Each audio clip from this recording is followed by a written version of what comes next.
The biggest things that I'm thinking about is with different apps and ways to connect online, there are a lot of vanity metrics and there are these followers and trying to build up your specific community. And so we have really tried to avoid that inside of Groove. And I think that's one of the biggest things with scaling is okay, if we are committed to not creating these vanity metrics of so and so has so many followers, this person is, got like some sort of status inside of the Groove app, whatever those different things are.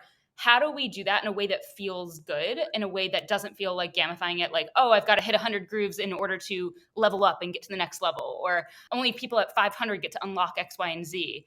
And so I think that's something that we're very in tune with. And it's going to be one of the greatest challenges for us is how do we say no to the gamification of it and also like the making it feel icky like we do with social media, like icky, like I've got to be racking up my followers and I've got to be finding people so that I don't miss out, and then also recognizing that we can't do some of the things that we do right now at scale. So how do we continue to kind of find that in between of okay, we are able to scale this.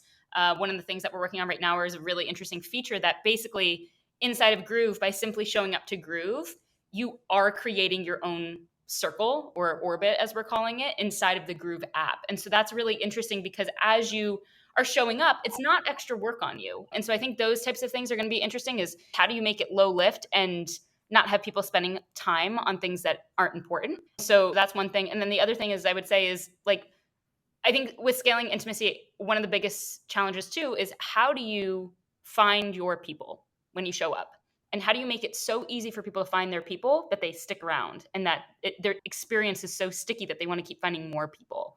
And so that's one of the things that I'm thinking about a lot. And if you check out the article, I share a few ways that I'm doing that right now, but it's my greatest challenge. It's going to be something that I'm going to continue talking years from now because each stage of this is going to be different. And right now we're in beta testing with a few hundred users and it's going to look different in 6 months. It's going to look different in a year.